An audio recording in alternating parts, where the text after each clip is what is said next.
me just share my screen real quick.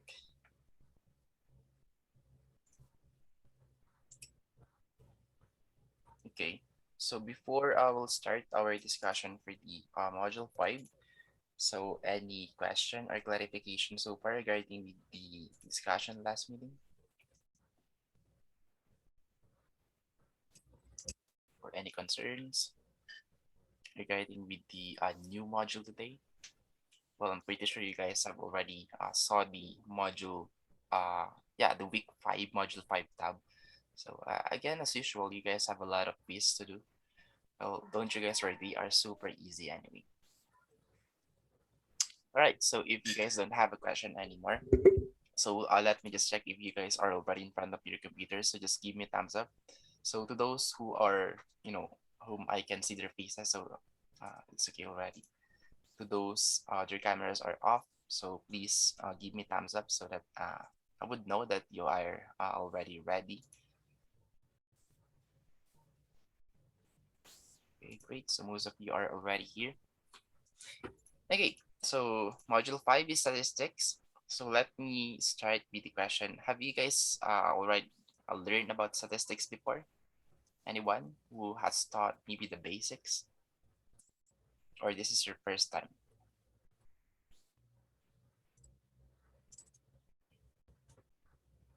Anyone? Just maybe give me thumbs up if you already have an idea about statistics. Okay, there's 1, 2, 3, A 4. tiny bit. I don't remember much though. Yeah, okay, that's fine. Okay, Mr. Fardo. So there were 7 or 8 who already know probably. So with this module, so this is just like a review. Okay, since you guys already learned the basics. So the only thing that I will teach in here are just the basics, not the super hard statistics that you guys are hearing about. Anyway, so let's start with the definition of statistics. So this is a branch of mathematics dealing with the collection, analysis, interpretation, and presentation of masses of numerical data. Okay, and you can just simply say it's a collection of quantitative data. Okay, so mostly if you're talking about statistics, so there is always a data, and then what is that data? Of course, it's numerical or quantitative. Okay, so we should be able to count that one, or we should be able to see uh, the number itself. Okay, all right. We have two types of statistics. So we have the descriptive and then the inferential statistics. So we could see that for the descriptive statistic, so this is the first step you can do. Okay. So this one involves the collection. So you collect first, you organize it, and then you summarize it, and then you can now present that data with an organized, data or arrangement. And then the last one or the second one is the inferential statistics. So this is now where we interpret that data that we've just collected, we've organized, and that we've summarized. Okay, so we could say that this is where we draw a certain conclusion. Okay, so you can say that this is not two types, but they are like most likely connected with each other because we do this one first before we do this inferential statistic. Okay, so we need a certain data before we can interpret that one. Like in here, we can have a raw data, okay, like a fresh data, so like no data at all. So you have to collect that one first, organize, and then summarize. And then after that, you can interpret and then draw some sort of conclusion. All right, so let's start with the basics on how to solve a descriptive statistic. So of course we collect first, so on and so forth. But in here, of course, there's already a given data. So the collecting part is already done for you guys. So organization, will be having this kind of statistic later on. So we'll talk about frequency distribution. Okay. Anyway, so under measures of central tendency, we have 4 types. So all in all, we're just talking about average right here. Okay. So when see average, so it's already the mean. Okay. Or you can just see the median or the mode or the weighted mean. Well, actually, all of them talks about the average. So they just have their own ways on how to solve or how to find their average. Okay, so let's start with the arithmetic mean. So this is the most common one, and for me, this is the most reliable average. Okay, unlike the others, they are quite sensitive or not that sensitive. But in here, this is the best one for me. Okay, so the arithmetic mean is the most commonly used measure of central tendency. Okay, this is the famous one actually. Even though this one haven't taught you guys, maybe you are already using this one in your in your daily lives. Okay, so the arithmetic mean of a set of numbers is often referred to as simply the mean, okay, or just mean. To find the mean for a set of data, find the sum of the data values and divide by the number of data values. So this is, our common ways to find, an average, a common mean. So for instance, we have these data. To find the mean of the salaries listed below. Okay, so we have this first salary, second salary, third salary, fourth, and then fifth salary. So my bad, there is a typo right here. There should be a dollar sign with this 44,000 also. Anyway, so it says here that find the sum of the data values. So all you need to do is add everything and divide by the number of data values. So meaning we have to count how many data so we have, okay, or how many data we have just added. So just add everything and then divided one by one, two, three, four, and then five. Okay, the counts of the data that we have in here. So here is the solution. So whatever is the result of that one, just divide it to five, and then you will get 41,300 as the average, okay, or as a mean of these salaries. Well, I'm pretty sure you guys already know how to do this one since most of us have already done this one many times. Okay, so we call that one the arithmetic mean. So this is just the technical term for that one. Okay, but when we were in elementary or high school, we call this one just average, right? Just by adding the data and then divide it with the counts of data. So are we clear so far regarding with this one?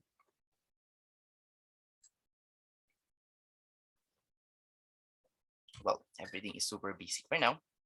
So here is the technical explanation of arithmetic mean. So the traditional symbol used to indicate the summation is the Greek letter sigma. Okay, so this is the indicator to indicate that this is the summation of your datas. Okay, so thus the notation summation x, called the summation notation, denotes the sum of all the numbers in a given set. Okay, so just add everything. Okay, meaning it's a summation of all of your datas. Then we can define the mean using summation notation by this one. Okay, and then just count how many datas we have. So it's being represented by n. Okay, so depending on the counts of your datas right here, that would be the number of your n right here. So statisticians often collect data from small portions of a large group in order to determine information about the group. So that's the common thing about is statisticians, of course.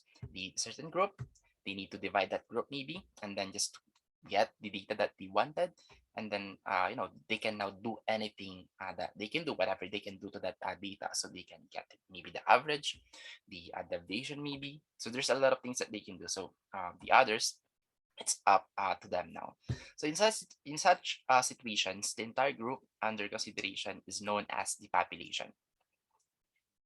And any subset of the population is called a sample. So it is a traditional to denote the mean of a sample by x bar. Okay. And then to denote the mean of a population by the Greek letter u or mu. Okay. So this one is for the sample itself, and then this one is for the mean of the population itself. So here, don't get confused with this term population. This doesn't talks about the population of the people, okay, here on Earth or here in the Philippines. So this one talks about the group itself. You know. So let's have a short representation of what is this population. So let's say in a classroom. Okay, this is a classroom. And then let's just see that we have here a total of 50 people. Okay, or let's just say 50 students. Why is it lagging? 50 students. There you go. So we have 50 students right here. And then let's just say that this is, one subject with 50 students. And then, as we all know, let's say that it's a mix of students. So some are civil engineering, some are computer engineering, some are electronics communication engineering. Okay, so in this class, we have CPEs and let's say ECE. Naglalag talaga. Ewan ko ano nangyari sa PC ko. CPE, ECE, and then we have here CE. Okay, so let's just see that there are three different courses in this class. So if you want to get the list of CPEs, so let's just say that there are 15 CPEs, maybe there are 25 CPEs, and then there are 10 CEs. So the one that we're talking here now is the sample that came from the 50 students of this class. Okay, so when we say population, it is the entirety, okay, of a certain group. Okay, so it is the count of that or the total counts of people, or let's say a thing, okay, not just people, could be thing also, okay, or an object on that certain group. Okay, and then the let's say the division of that population are called now the sample. Okay, so this is a sample that came from this population. This is a sample that came from this population, and this is the sample that came from this population. Okay, so I hope we're clear with this one. So a sample is a subset of a population. Okay, so going back here, so for the sample, we have here X bar, and then for the population, we have here mu. Okay, talking about the entirety of that certain group. Okay, so let's have more examples. Well, find the mean of the 6 friends in the biology class of 20 students received test grades of 92, 84, 65, 76, 88, and 90. Now, as you guys can see right here, this is the total count of students. Okay, we have 20 students, but we are only getting, the average of those 6 friends in a biology. Okay, so we have 92 and so on and so forth. So meaning this one now is a sample that came from this population. Okay, so the same scenarios, just add everything. Okay, so we have 1, 2, 3, 4, 5, 6. So the count of data we have in here is 6. So just divide it into 6 and then just compute that one using your calculator, and then you will get 495. My bad, 82.5.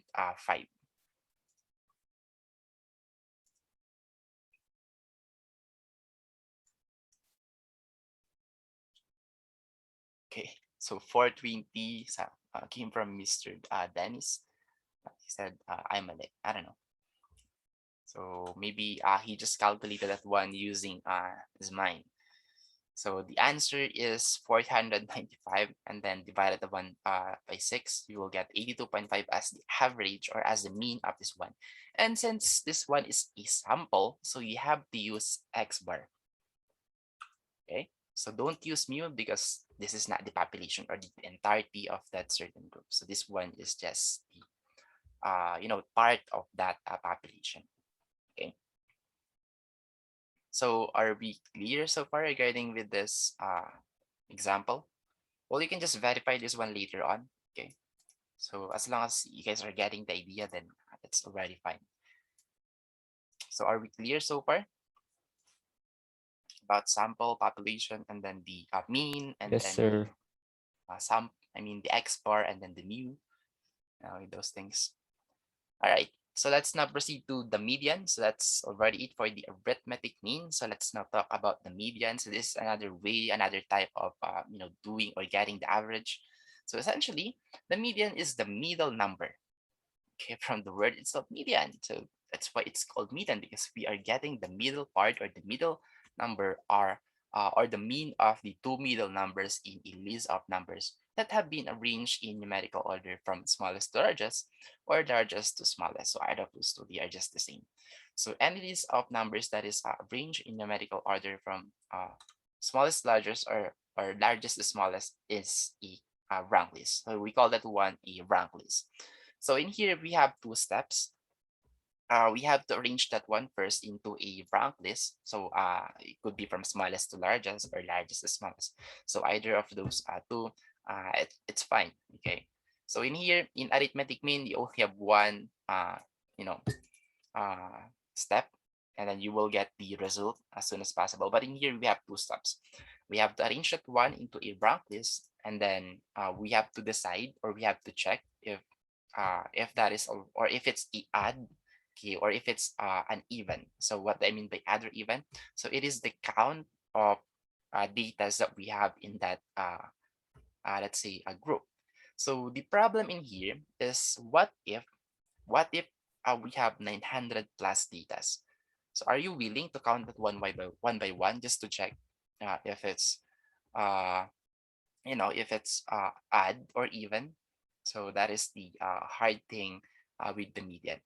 Well, if you're going to do that one manually, it's really a pain in ass.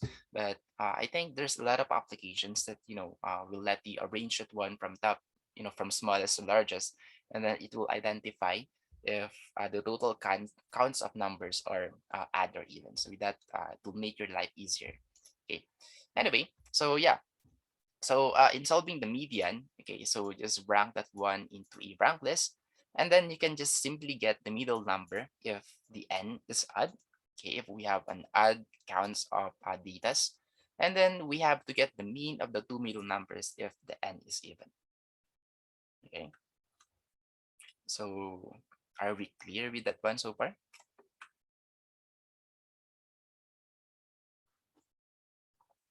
Okay, so very straightforward. Let's have an example.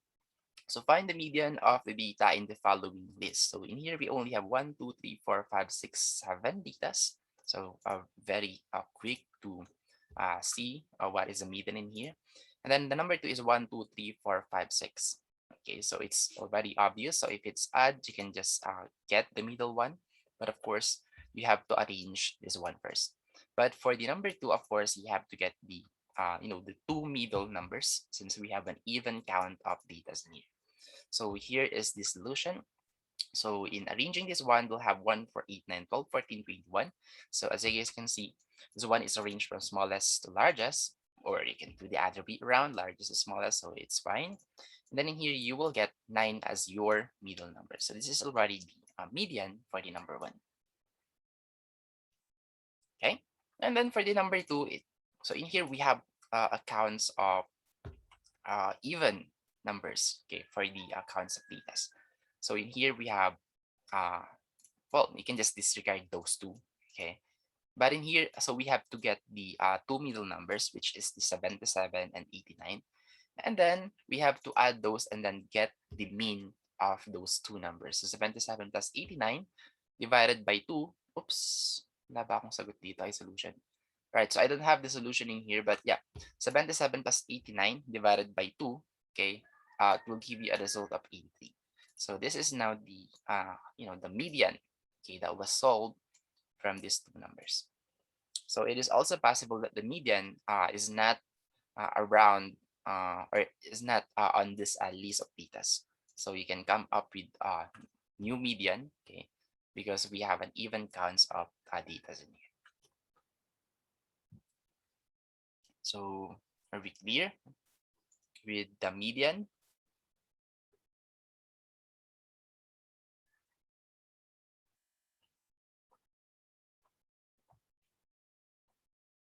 So just respond as fast as you can, guys, so that I'm let's say how do you call that one? I'm How do you call that one in English? Like napaniwala nyo ako. So you guys can persuade me that, Convince me, sir. yeah, convince, not persuade. Oh, so you guys can convince me that you guys were able to get what I'm trying to say here. Okay. All right. So let's now move on to the mode. So that's already two. So very easy. So the mode is also a very easy way of doing the average. So this is the third type. So the mode of a list of numbers is the number that occurs most frequently.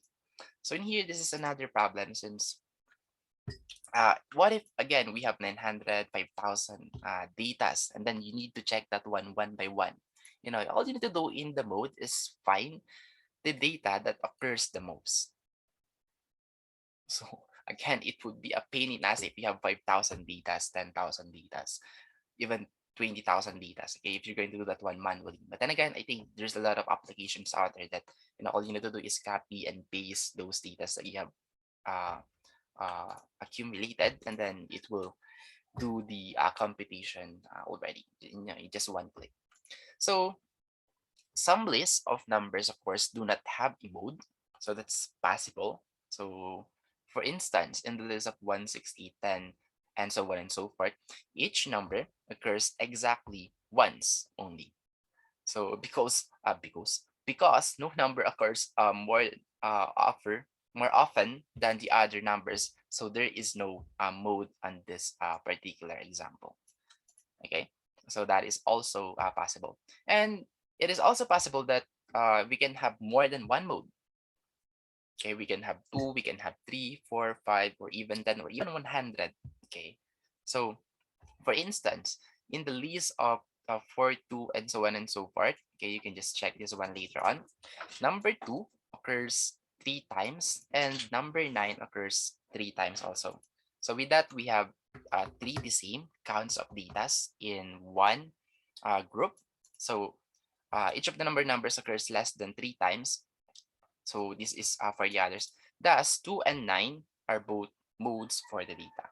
So in here, we have 2 average, which is the 2 and 9. Okay. So in here, this one is not reliable anymore, since as you guys can see, it is quite far already. Having a 2 and 9. So what is the meaning of that 2 and 9? It's just that the number that occurs the most. Okay, so that is why the mode is rarely used.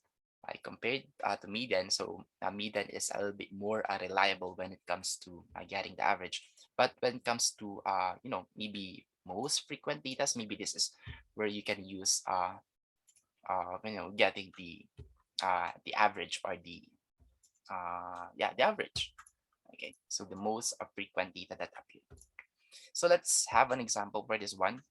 So we have a number 1, which is 18, 15, 21, 16, and so on and so forth. And then for the number 2, we have 2, 5, 8, 9, 11, 4, 7, 23. So let's proceed to the solution, since, you can just check this one after our discussion. So in this list, okay, the number 15 occurs more than the other numbers. So we could say that number 15 is our mode in here. Okay, and then for the number 2, all of them occurs only once. Okay, so because no number occurs more often than the other, so there is no mode for this number 2. So again, this is just to show to you that that is how to find the mode, and it's also possible that there is no mode. Okay, so are we clear so far with the mode?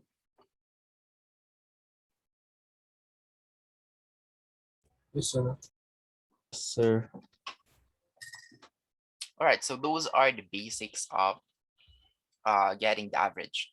Okay, so as a conclusion, the mean, the median, and the mode are all averages. However, they are generally not equal. So the mean of a set of data is the most sensitive. Okay, so a change in any of the numbers changes the mean, and the mean can be changed drastically by changing an extreme value. So that is why in my case, this is the most reliable get it, or in getting the average. So in contrast, the median and the mode of a set of data are usually not changed by changing an extreme value. Okay, so as you guys can see, based on our examples, that is what happened in our median and the mode. So we can just neglect the first two datas, and then the last datas with the median, so it won't affect our average. Okay, so the same with the mode. So when a data set has one or more extreme values that are very different from the majority of data values, the mean will not necessarily be a good indicator of an average value. Okay. So to compare this one, we have this example right here. So in the following example, we compare the mean, median, and the mode for the salaries of 5 employees of a small company. Okay, so we have $370,000, 60,000, 36, and so on and so forth. Okay, so here is the solution for each of those. So we have the mean right here. So you just simply need to add everything and then divide that one by the counts of data that we have in here. So we will get 101,200 as our average. But for the median, okay, all you need to do is, of course, again, arrange this one from smallest to largest, and then the middle number is $36,000. So this is already our average for the median. And then for the mode, so 20,000 appear more than the others. So our average in here is 20,000. Okay. Now, as you guys can see, most of the data, or most of the employees rather of this company would probably agree that the median of 36,000 is better, better representing the average of the salaries than does either the mean or the mode. Okay, well, in fact, this one is actually like the best one. Okay, if you're going to add everything with this extreme value, okay, over 20,000. Okay, so they agree that this is the fair computation of the average of those 5 people, which is $36,000. So as you guys can see, there's a lot of issues if you're going to compare each of those. So yeah, they have their own advantages and disadvantages. Okay. So are we clear with this comparison of mean, median, and mode? Sir.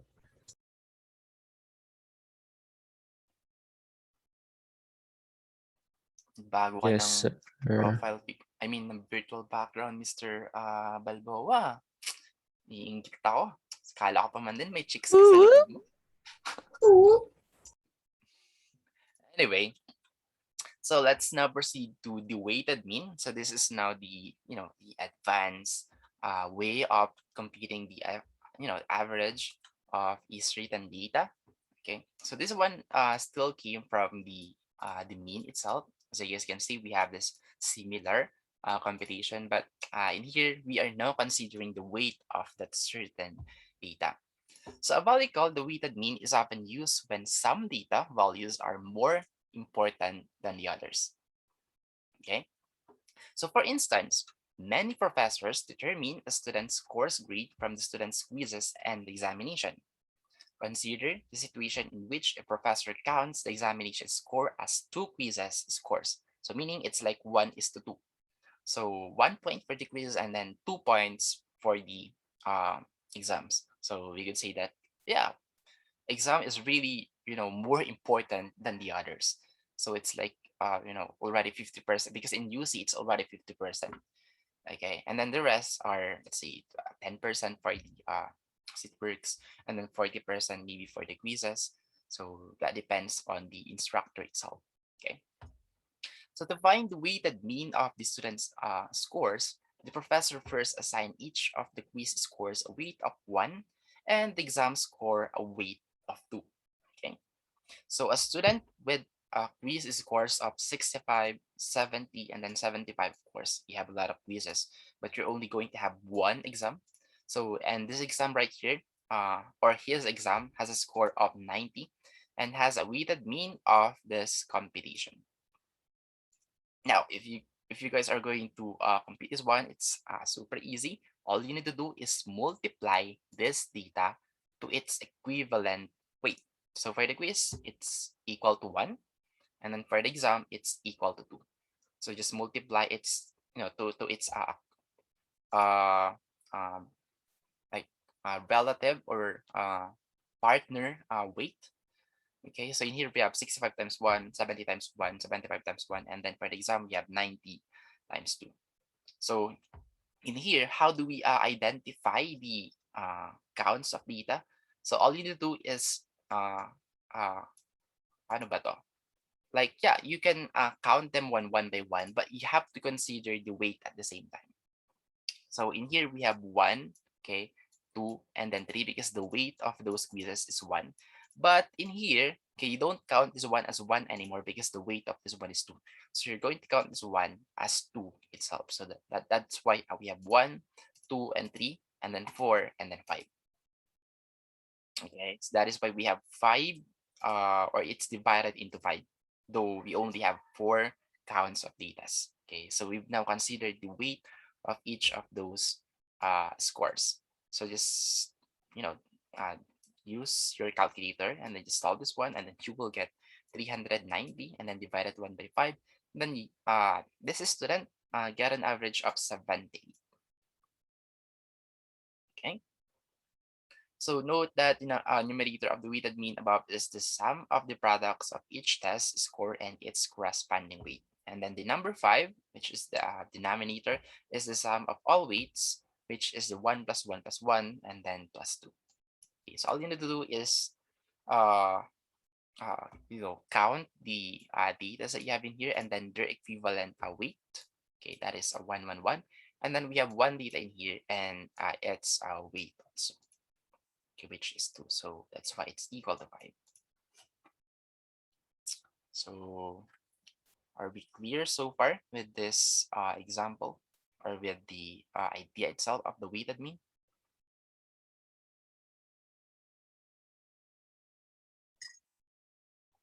All right. So let's now proceed to the technical explanation of the weighted mean itself. So here is the main formula, okay, of the weighted mean. And before that, so the procedure for defining the weighted mean can be generalized as follows. So the weighted mean of the n numbers, x of 1, x of 2, x of 3, up to x of n, with the respective assigned weights, which is weight 1, weight 2, weight 3, and so on and so forth.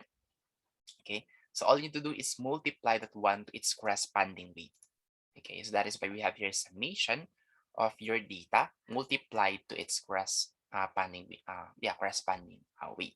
Okay, and then all you need to do is divide that one to the summation of weight that we have in here, where the summation of x times w is the sum of the products formed by multiplying each number by its assigned weight, and then the summation of w is the sum of all weights. Well, this is just the denotation, okay, of those symbols and then letters in here. Okay. Anyway, so we don't have enough time anymore, so we will just continue this example on the weighted mean on the part 2, so that we can have a good start on the part 2. So goodbye for now, and then see you guys later, okay, on the part 2. Bye, sir. Goodbye. Bye, sir.